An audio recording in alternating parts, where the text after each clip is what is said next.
আসসালামু আলাইকুম।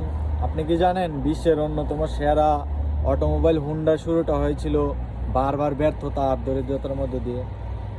আজকের এই বিলিয়ন ডলারের মালিক একসময় অন্যের গ্যারেজে গাড়ি পরিষ্কার করতেন।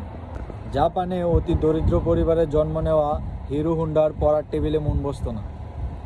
তার নেশা ছিল যন্ত্রপাতিতে। সে 15 বছর বয়সে তার বাড়ি ছেড়ে পাড়ি জমান টোকিও শহরে। সেখানে একটি অটো গ্যারেজে চাকরি নেন। দিন রাত সে পরিশ্রম করার পর তার স্বপ্ন একটাই ছিল, সে নিজে কিছু তৈরি করবেন। হুন্ডা তার জীবনের সবটুকু দিয়ে একটি পিস্টন রিং তৈরি করেন। সেই পিস্টন রিংটা টয়োটা কোম্পানিকে দিতে চায়, কিন্তু টয়োটা কোম্পানি তাকে রিজেক্ট করে দেয়। কিন্তু তিনি হাল ছাড়েননি। দ্বিতীয় বিশ্বযুদ্ধে তার কারখানাটা 2বার ধ্বংস হয়েছিল। তারপর একটা ভূমিকম্প এসে বাকি যা সম্বলগুলো ছিল সব একেবারেই ধ্বংস হয়ে যায়।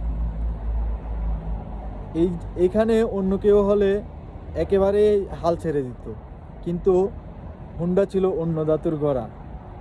দ্বিতীয় বিশ্বযুদ্ধের পর জাপানে দেখা দিল তেল আর যানবাহনের প্রচুর সংকট।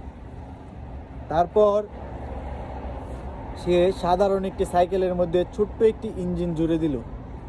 তারপর তৈরি হলো আধুনিক মোটর বাইকের পূর্বসূরি। এরপর জাপানের হাজার হাজার সাইকেল দোকানদারদের কাছে হুন্ডা চিঠি লিখে বিনিয়োগ চাইলেন, আর তার এই কঠোর পরিশ্রম, সততা কাজ করল।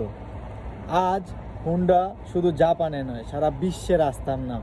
হুন্ডা বলতেন, আপনার সাফল্য হলো 1% কাজ, বাকি 99% আপনার ব্যর্থতার ওপর দাঁড়িয়ে থাকে। তাই আজকের ব্যর্থতা মানে শেষ নয়, এটা আপনার সফলতার ভিত্তি।